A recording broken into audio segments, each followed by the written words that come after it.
ত্রুটিযুক্ত তার মেরামত করতে গিয়ে বিদ্যুতায়িত হয়ে পড়েন স্ত্রী নীলুফা বেগম। স্ত্রীকে বাঁচাতে স্বামী আজিজুল মল্লিকও বিদ্যুৎস্পৃষ্ট হয়ে মারা যান। শনিবার রাতে ঘটনাটি ঘটে শরীয়তপুরের জাজিরা উপজেলার মান্নান মল্লিক কান্দি গ্রামে। বিষয়টি নিশ্চিত করে জাজিরা থানার ভারপ্রাপ্ত কর্মকর্তা হাফিজুর রহমান বলেন, ঘরে ত্রুটিযুক্ত বৈদ্যুতিক তারে স্কটেপ লাগাতে গিয়ে বিদ্যুতায়িত হন নীলুফা। তার চিৎকারে আজিজুল বাঁচাতে গিয়ে তিনিও বিদ্যুৎস্পৃষ্ট হয়ে পড়েন। প্রতিবেশীরা ঘরে প্রধান সুইচ বন্ধ করে তাদেরকে উদ্ধার করে স্বাস্থ্য কমপ্লেক্সে নিয়ে গেলে চিকিৎসক দুজনকে মৃত ঘোষণা করেন।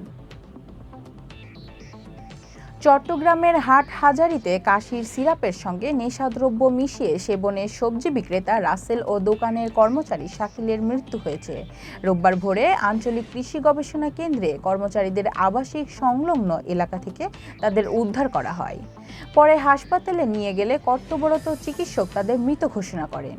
হাটহাজারী থানার ভারপ্রাপ্ত কর্মকর্তা মনিরুজ্জামান বলেন, এ ঘটনায় পৃথক দুটি অপমৃত্যু মামলা হয়েছে। ময়নাতদন্তের রিপোর্ট পাওয়া সাপেক্ষে আইনানুগ ব্যবস্থা নেওয়া হবে।